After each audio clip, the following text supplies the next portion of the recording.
Okay. All right, let me go ahead and get started. And so here's let me tell you what's going on in my mind. Go ahead. I was just noticing this. So you filled up the rest of the table of elements. So does that mean when they discover a new one, are they just going to add another line, or? Those actually have been discovered. Now, when they go past 118, you'll see the periodic table change a little bit, and they can predict what they think the properties will be. And if that's the case, 119 could be over there on that side. But as of right now, that's what they have. So they actually finished a period at 118. All right, let me tell you where we're at. And I tried very hard before, because I thought we had exams. I tried to make sure we finished a chapter and we were ready, and you'd have a little bit of time to study for exams. And then when they cancel exams, I had that period of time where I said, what can I do before the break, and try to finish it. And that's what, and I was close.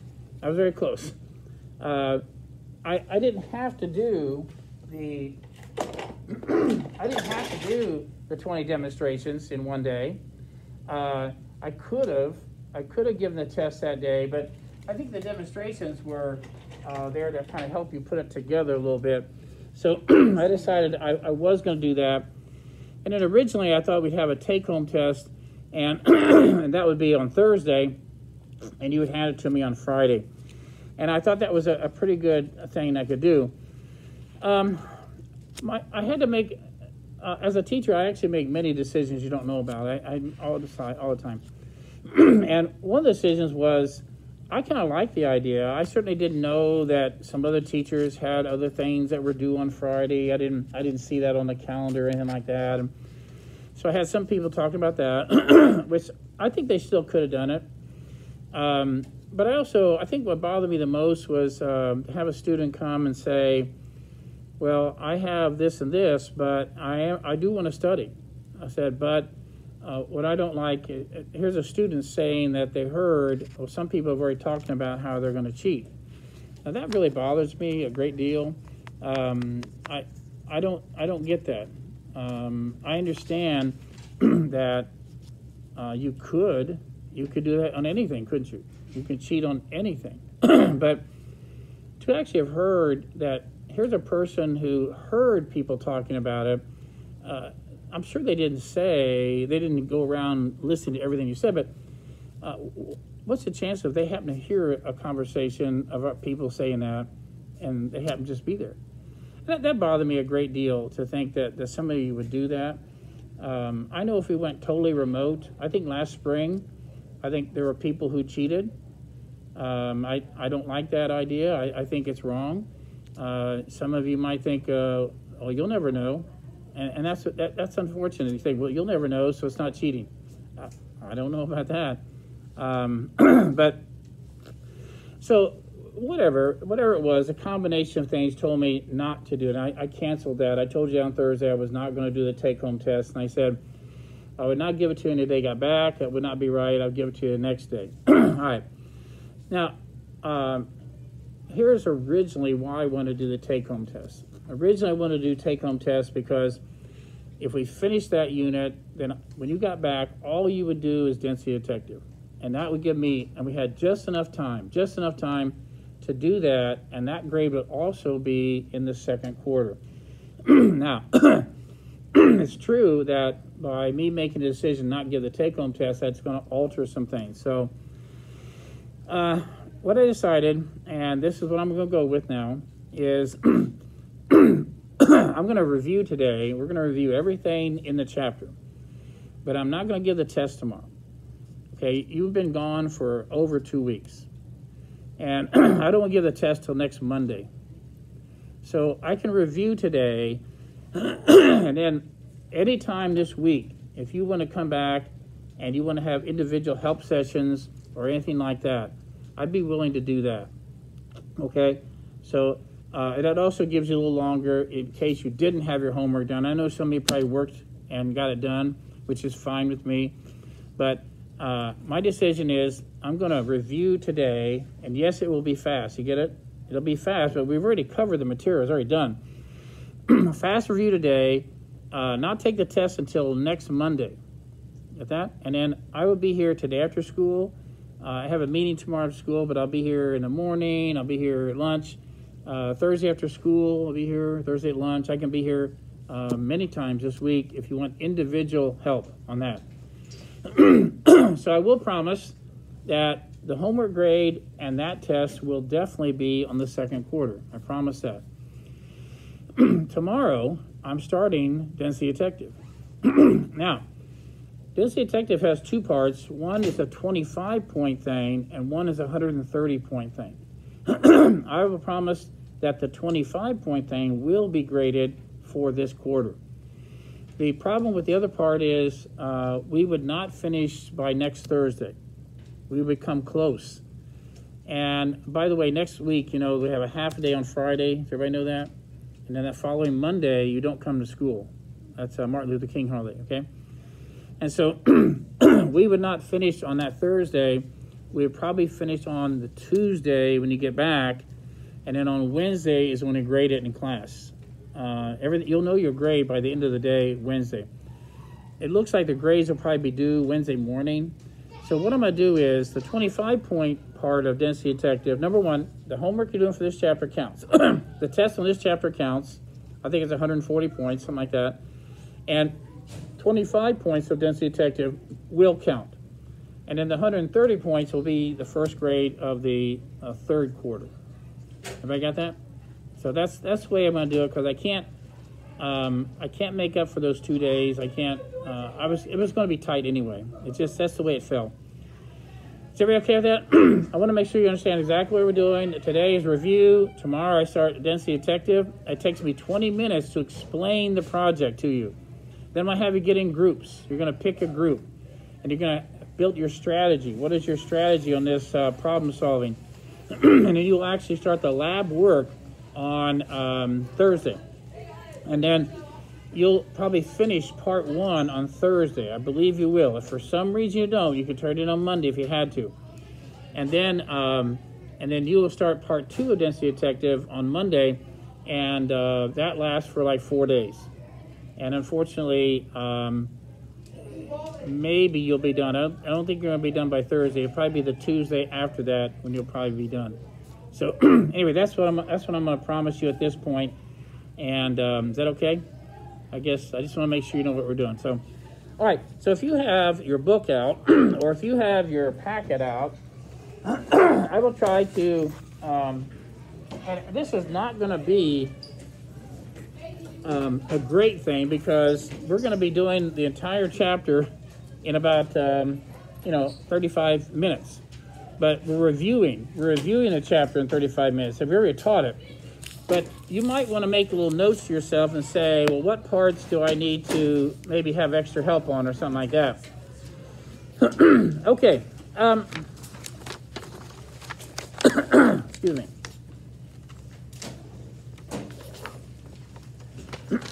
All right, so here we go. This is a summary of chapter 20, and it's had to do with the physics of gases. One of the packets I gave you was this one, and if you haven't read that, you'll see if you were to read it, things will kind of come back together for you.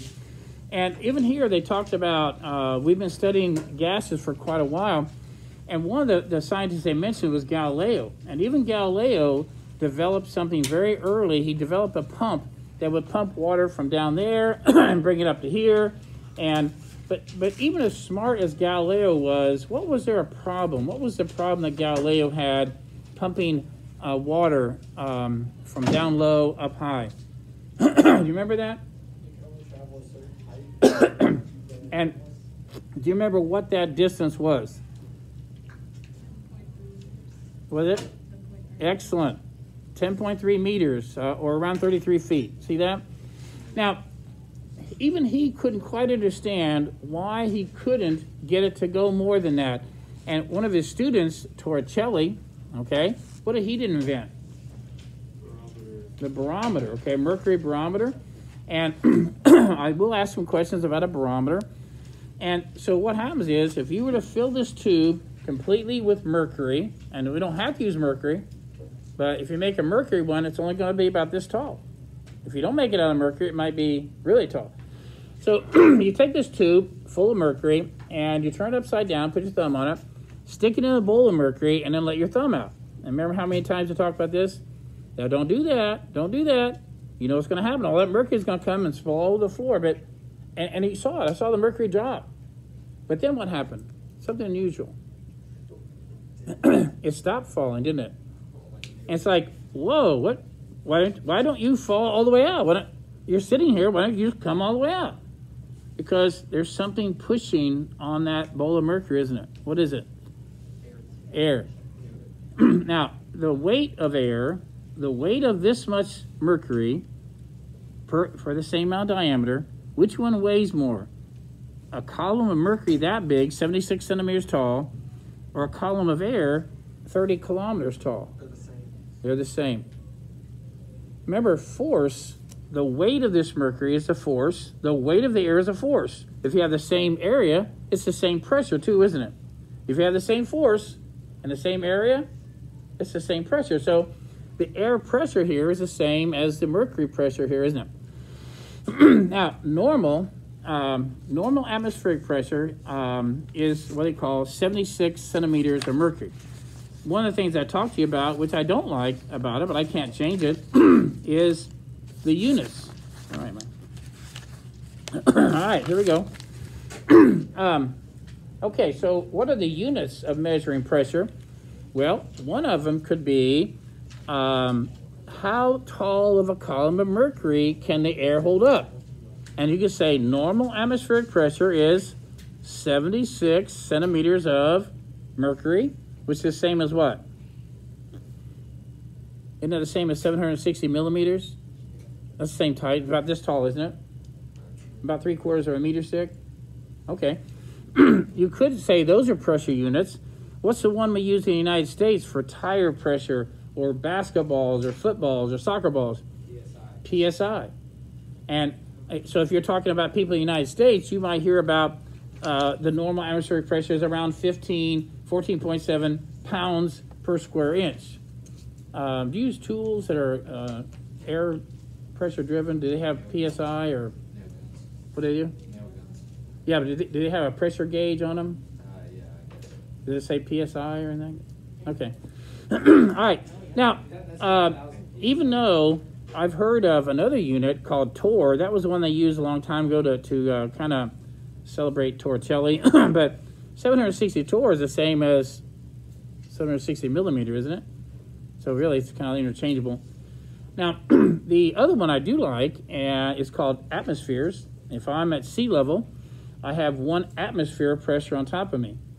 I mentioned when you're a scuba diver. If you're a scuba diver, if you're at sea level, you already have 1 atmosphere of pressure on you. But if you go down 10.3 meters of water, 33 feet down, now what? You have 2 atmospheres of pressure on you. 1 from the air and 1 from the water. Because 33 feet of water has the same weight as 30 kilometers of air, the same diameter. So if you take a scuba diving course, they'll talk about what happens to your lungs. You take a breath of air and you go underwater. I start going underwater. What happens to my lungs? As I go down, what happens to my balloon-like lungs? No, they won't pop it. They'll what? They'll squeeze. They get squeezed, won't they? And so, so now the number 1 rule of scuba diving is if you're already underwater, you don't ever hold your breath. You don't take a breath and then go up. Because now your lungs are full, you're 60 feet down, and their lungs are full, and you start going up. Now what happens? Their lungs don't get smaller, they get what? They get bigger, and that's when you can cause a embolism, it's bleeding. You can actually kill yourself if you hold your breath like that. So they teach you just to exhale, exhale, exhale, exhale. And you know your brain says, I can't. No, I'm not getting rid of the air. I got to hold my air. Just don't do it. Just keep blowing out. Just keep blowing out. And by the way, your lungs, which are like this, as you go up, they'll actually, get bigger, won't they? Even if you blow some air out, they might stay about the same size. What is it? Okay, so anyway, and then what is the one, though, if you were a real physics student and you use the SI, what is the SI unit of pressure in for any kind of pressure? Pascal. And a Pascal is a Newton of force per square meter of area. And it just so happens, though, that the atmosphere is much heavier than a Pascal. Normal atmospheric pressure is about 100 watt. Not pascals, but kilopascals. Got that? So Pascal must be a pretty tiny amount of pressure for that. You okay on that? All right, so let's move on. We talked about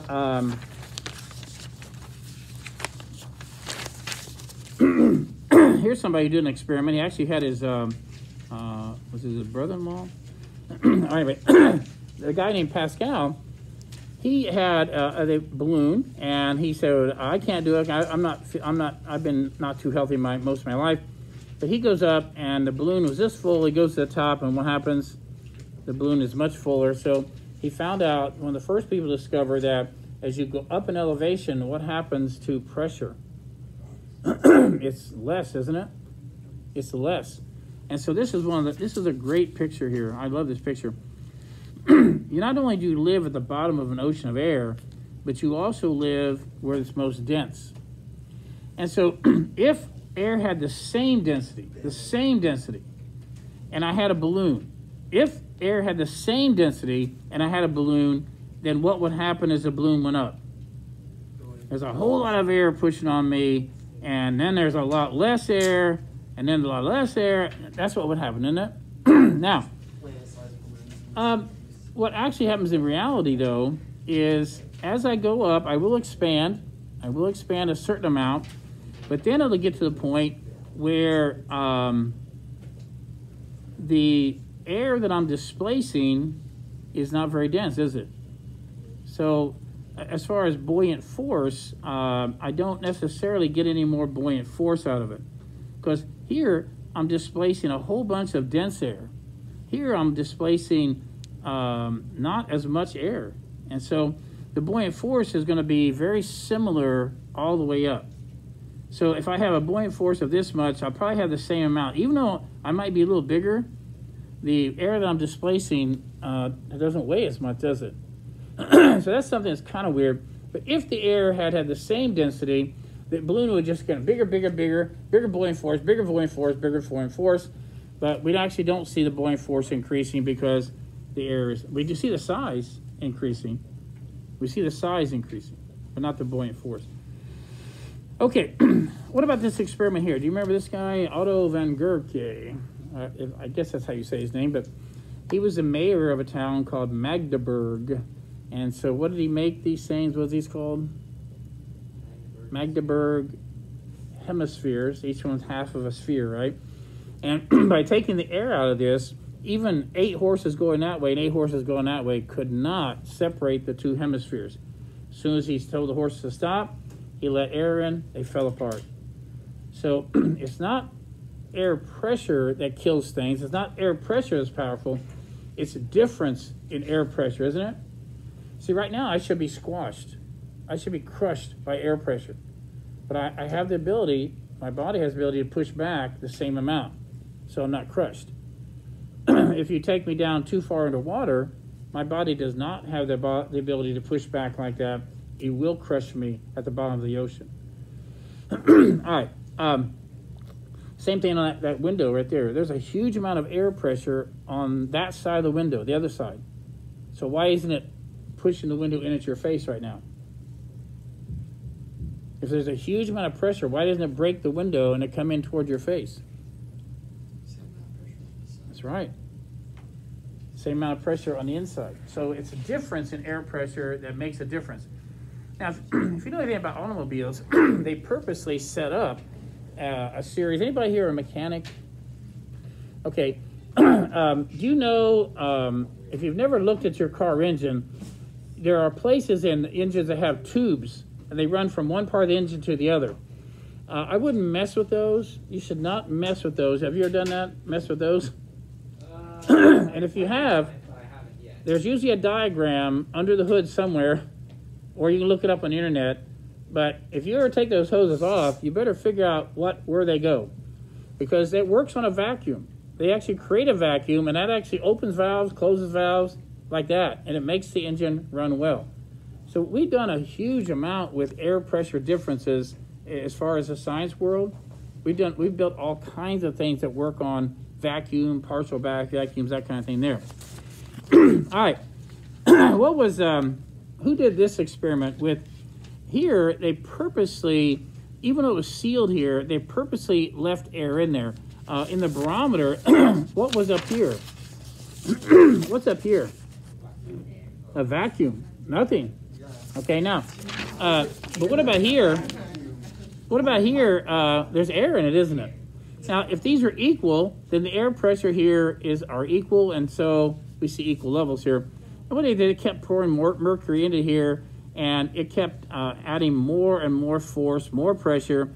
And so what happened as the pressure increased, what happened to the volume of this air? And whose law is that? Boyle's law, isn't it? Now, if we look at Boyle's law mathematically, you know what? You're impressing me today. You seem to have this stuff coming back to you. I like that, even if you've been gone for a long time. If we actually looked at Boyle's law on a graph, it would look like this. As pressure got bigger, think about a little balloon. As pressure got bigger, if I press on this balloon, what happens to the volume of the balloon? It gets smaller, doesn't it? I can remember that. And so mathematically, it looks like a pretty neat little curve, doesn't it? And in the book, it said, hey, what's Boyle's law? PV equals K. What? What's that mean? Pressure and volume are what? Remember that little thing we learned about proportionalities? Pressure and volume are inversely or indirectly, same thing, proportional to each other. So if the pressure were to get 5 times bigger, what would happen to the volume? 5 times smaller, wouldn't it? Or another way of saying that is any pressure times any volume will give you a constant number. Whoa! That's pretty good science there. If you really truly are inversely proportional, any pressure times this volume will equal the same as the second pressure times this volume, the third, the fourth, the fifth, any of these. And you'll get a constant, whatever that constant is for that system. I'm looking at your faces. Coming back a little bit. So that's Boyle's law, isn't it? Here's another one. This was not in your book. Boyle's law was, but this one is not in your book.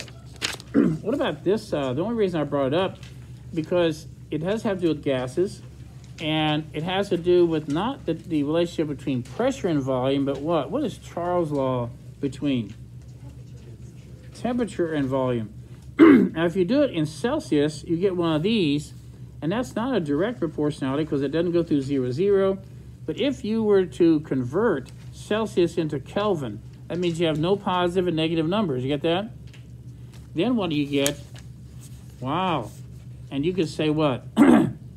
Temperature and volume. I'm sorry. Sorry.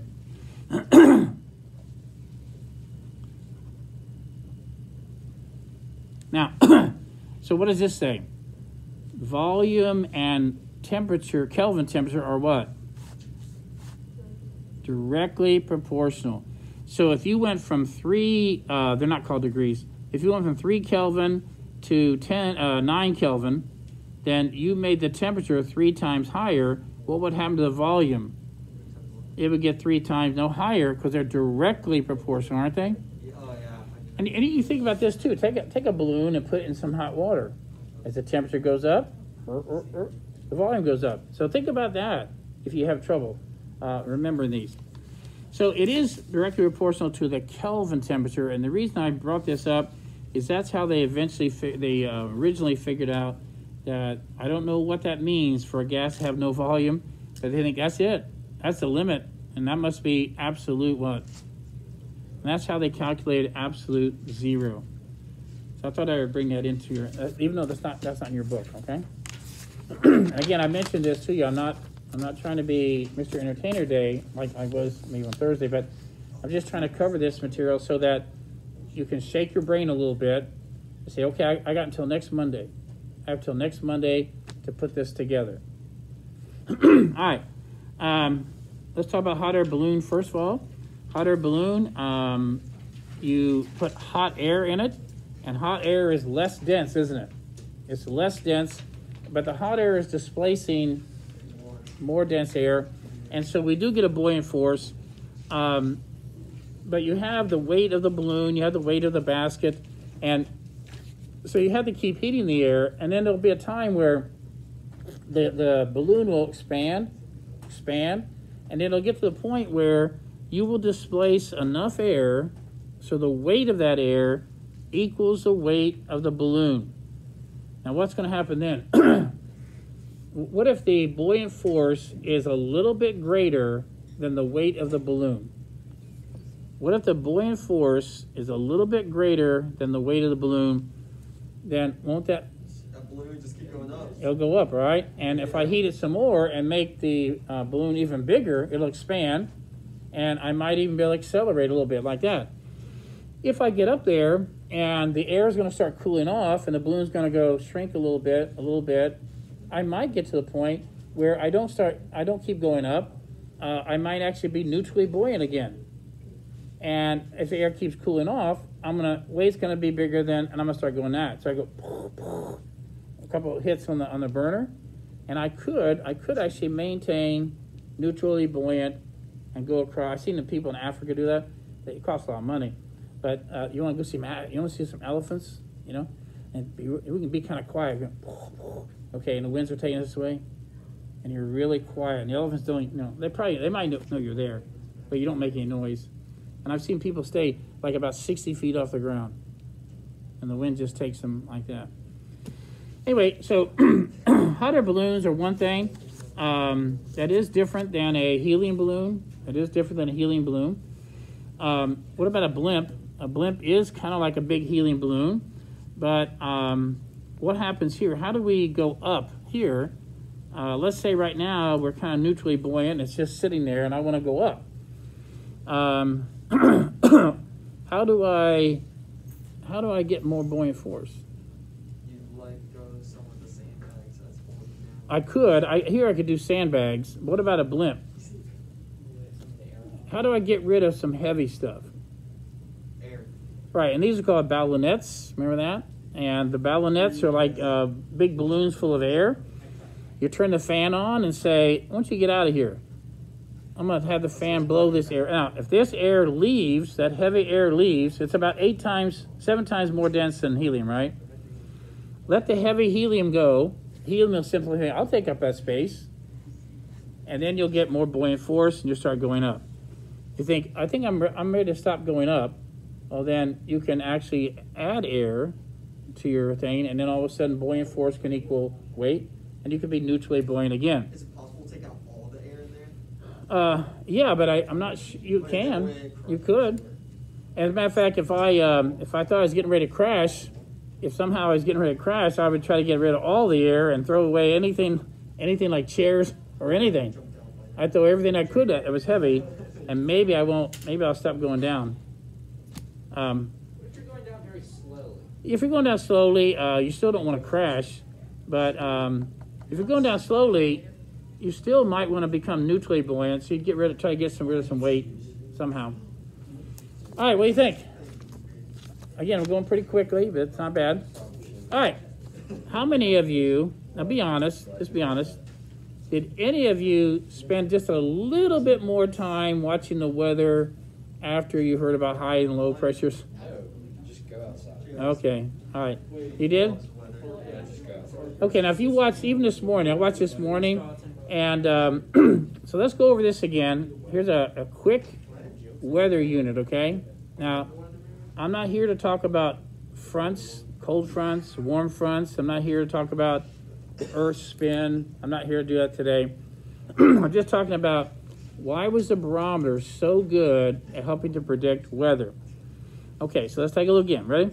if a high-pressure system comes over Greensboro, then what will it tend to do to my barometer? Now remember, my barometer is like, it has mercury in a bowl, and it has up here, okay? And let's say the barometer was just kind of minding its own business like that, and then all of a sudden a high-pressure system comes over Greensboro. High pressure means the weight of this air is heavier than it used to be. So it's going to push more on that. That's going to do what? The mercury is going to do what? Let's say the mercury is rising. Yes? Okay, well, so what? What does that mean? Okay, it means that you're in a zone, it's like a mountain of air. You see that? Now, the mountain of air is trying to flatten itself out. In the northern hemisphere, it tends to go clockwise. If I saw it from the top, it's going to flatten itself out clockwise. So if I was a weather forecaster and I saw this big dome of air, which looks flat on a map, doesn't it? But if they put a big H on there, that means that the winds tend to be going clockwise. All right. So if you're Greensboro right here, and a high-pressure system's coming towards you, you'll get winds that start here, and winds are named from the direction they're coming from. See, the weathercasts say, well, we expect winds to start from the northwest, but then what happens when it goes past Greensboro? There'll be what? What kind of winds? Southeast. And they actually know how fast the winds are going to be because some mountains of air are really flat, and some mountains of air are kind of big. And the bigger the difference between here and here, the higher the winds are going to be. And you say, how can they predict the wind's going to be 20 miles per hour? They look at the barometric pressure. Okay, so, but what happens to air that is falling? What does it do to clouds? Let's say the clouds are already there. What's it going to do to them? See, clouds form when they get up, they come up and get cool air. It's going to squash them, and it's going to evaporate them. So high-pressure systems tend to be sunny skies. In the winter, it's sunny. In the summer, it's sunny. Almost no clouds. Again, don't tell me that high means cold or hot. I didn't say that. I just said it's going to be sunny. Sunny and cold? Could be. Sunny and hot? What else does it mean? I think that's about it. Oh, yeah, and the winds will tend to be clockwise. Okay. Now, what about a low-pressure system? Here's my barometer. And now the weight of air is less than normal. So it pushes less here. That allows the mercury to fall. So the mercury falls, the barometer falls, they call it. But what happens is it's like a depression of air. But this air, high pressure is always trying to fill in low. And when they do it, they tend to fall in, and instead of moving clockwise, the air, it rises and it goes counterclockwise. Now, what happens if the air has moisture in it? If there's no moisture, it's not going to make a storm. But most of the time, there's some kind of moisture, and the moisture goes up and up and up and makes clouds. If you have a really low pressure system, it'll make a storm. If it's really low, it'll make a tornado or a hurricane. The difference between a hurricane and a tornado at the most would be 2 miles across, maybe 2. Hurricane could be 300 miles across. You get it? Or tornado might have, 700 mile an hour winds in a tight little vortex. A hurricane, if you get over 100, you're talking about major damage, 120, 130 miles an hour. But you could have a hurricane that could be this big. It could be like, 1/4 of the United States. And those are bad. that can be bad news. But all your storms are low pressure systems. And, okay. All right. Again, I know we're doing this at kind of a fast rate, but what else do we need to know? Okay. Okay. We had a page in the book, and the page that I thought was one of the hardest pages was on page 385. But page 385, we walked through this twice, and we can look at this again. Excuse me. Oh, I will ask you on the test, I mentioned this before, I will ask you to change this unit into grams per cubic centimeter. Remember how we did that? I'll show you it again. The chart says the density of air was 1.21 kilograms per cubic meter. And remember how you use factor label? So that'll be a 5-point problem on the test. You said, oh, you're going to tell me? Okay, I'll be ready for it. And you'll change kilograms per cubic meter into grams per cubic centimeter. See that? And you just show your work. And if you want to do a shortcut, I know what the answer is going to be. I'm going to go 1, 2, 3. That's how you do it. That's how I do the quick answer, but you get credit for showing your work. So anyway, I want to show you that. We had done one of these the other day. Air had this density and helium had this density. So it's about 7. Air is about 7 times more dense than helium. This happened to be water. Water is about almost 900 times more dense than air. Okay. All right. Now, so this page here has to do with this chart. So here we go again. Ready? All right, so you have a tube, 1 square centimeter in diameter. Everybody see that? Not very much, is it? And it goes 30 kilometers up in the sky. What's the mass of that much air? It's an easy number to remember. What is it? What is it? 1 kilogram. Get that? By the way, if you're at sea level, here's another one, remember. See this? Meter, cubic meter. A cubic meter of air at sea level is about 1 kilogram also. So the air in that straw would equal about the same amount of air down at the surface, about a kilogram of air. So, all right, so that's a kilogram. So how much does it weigh? It has a mass of 1 kilogram. What's the weight of that much air? 10 newtons. Okay, I got that. Okay, now, instead of thinking about a little tiny straw, think about a square meter. Okay, here's a square meter. Ready? Here's a meter. Here's a meter. Square meter. You got that? How many of those straws would fit there? How many square centimeters are there in a square meter? Remember that? One more time. Right, because a meter is the same as what? 100 centimeters? And this is a meter. What's the length times width? This times that is 1 square meter. What do you take that times what? What do you get? 10,000 what? So how many of those straws? How many of those straws then would fit in a square meter? It'd be 10,000, right? So that'd be 10,000 kilograms of air. But how much would that weigh? Well, you would multiply by 10, don't you? 100,000 newtons. Now, one more time. 100,000 newtons is sitting on a square meter. A Pascal is 1 Newton per square meter. You have 100,000 newtons per square meter. You have 100,000 pascals. Now, humans don't like those kind of numbers, right? So what if I change this into kilopascals? How many is that? 100,000 pascals is about what? About 100 kilopascals. I'm just trying, it's actually 101.3. We're not going to get into that, but it's about 100, okay? That's how I remember those. And that's what this page here was all about. That's where all those numbers came from right there, okay? Okay. Let's see. Okay, here's a question on the test. I'll even tell you one of the questions. What if you had to fill all those in with numbers? What if I said you had to come up at least 5 of those numbers? What do you think? Normal air pressure.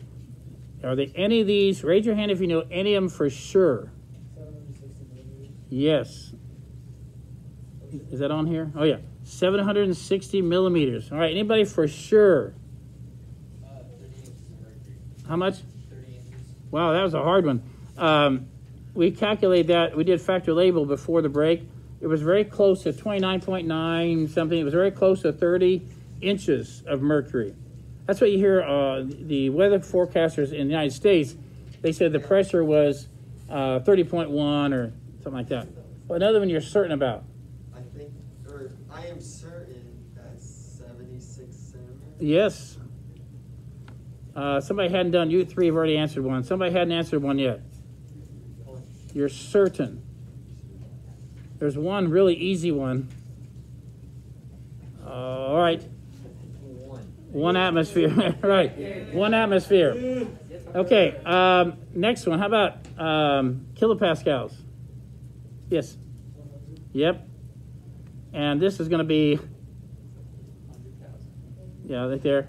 And we do one more. Let's do PSI. 14.7. Yeah. Very good. Man. Very, very good. Now, I am sorry that there are so many units of pressure.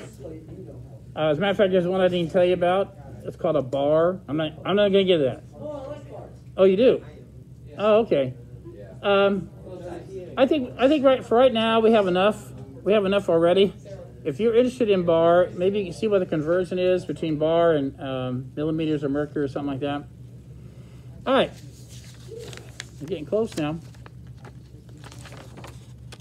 Okay. Now, this student who made this, we only have about 5 minutes here, but there's a student who about 3 or 4 years ago made just a short, very brief practice test. Matter of fact, where are the rest of the questions at? Oh, there they are. Okay. All right, why don't we start? Sarah, why don't you start and read the first one? And it's okay if you don't know the answer because we're not taking a test today. We're taking next Monday, right? Right. All right, what do you got? Read the first one. Gas molecules are far apart and can move freely between. I can say particles, molecules, atoms. Some are okay. Particles, okay. Atoms. Next. I guess let's go this way. Gases are similar to liquids and as they flow, hence both are called fluids. Yes, gases and liquids are both called fluids. Next. A gas expands to fill all space available to it and make the shape of it.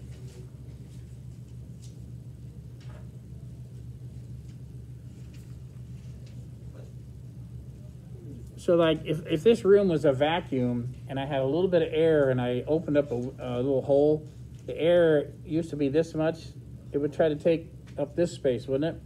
So it always takes the shape of its what? Container, right? If I compress all this air and put it in a scuba tank, now what shape does it have? Not this shape anymore, but the scuba tank. All right, next. You're going to read it for me. Only when the quantity. Okay, listen. Wait a minute. Right here. Oh, right here. Only when the quantity of gas is very large, such as in the Earth's atmosphere or in a star, does gravity determine the shape of the gas. Right. Now, he made that up. That wasn't in the book at all. Here's the problem is we have gravity in every direction, pulling in every direction. So the gas can't take up the space of outer space. It's being pulled down, isn't it? And so it actually ends up having kind of a round feature to it. If you talk about some planets, there are some planets that are gas planets, and they rotate pretty quickly. And some of them rotate so fast that if you even took a picture of them, you'd see how it bulged. They bulge at the equator. You see how the gases are being pulled out a little bit? It makes it look kind of flat. So he pulled that one out of somewhere else. Attention DR students, please pardon the interruption for a quick sports announcement. Swim practice is canceled for today, and you can check your email for more details. Thank you. Because it's getting dark early, or maybe the coach can't be there. All right, let me, wait a minute. Since you only have 1 more minute, let me give you some suggestions, okay? Sometime before Monday, if you wanted to meet with me, you have to let me know whether I'm available. I'm available a lot, but I do have car duty Thursday morning, Friday morning, and lunch duty Friday afternoon, Friday lunch. And I have a meeting Wednesday after school. But other than that, there's at least 4 times I could meet with you. Next, wait a minute. I thought it would be wise to let you have some time after a break. You had a big break, didn't you? Yeah. And even today, I didn't promise today was going to be exciting. You know, in a way, I'm trying to cover the entire chapter, right? And so it's up to you to go back. Hey, did I finish my homework? Did I do those questions? Oh, I'll do those questions now. Maybe they make more sense to me now. And tell yourself, I have until Monday to be ready for that test. That's going to be the last big grade of the quarter. So if you're trying to make your grade higher, you want to do well on that test and turn your homework in. Everybody get that? Now, I have one more thing before you leave. Since I picked your partners for the last project called MLK, you will be picking your project's partners here. Now, I want to look. Hang on. Let me double check something. Wait, hang on. Okay, now Eli, wait a minute. Eli's not here today, but he should be here. And then, wait, who else? That's a power. Okay, so here's what we have. We have 16 people in here. This is my opinion. My opinion that 2 is not enough. 3 is perfect. But I have 16 people in here. So here's what's going to happen tomorrow. I'm going to ask, I'll say you can have 4 groups of 4 or, oh yeah, I'm sorry. It's still 16 though. Now, here's what I think. With 16 people, I can have 4 groups of 4, or I could have 3 groups of 3, and I'm sorry, 3. Oh, I'm sorry. I can have 3 groups of 4, and then a group of oh no, dang it, 5 groups of 3 and 1 left over, and that could be 1 group of 4. I could do that too, but I want you to think about it, and then tomorrow be ready to get it in your groups.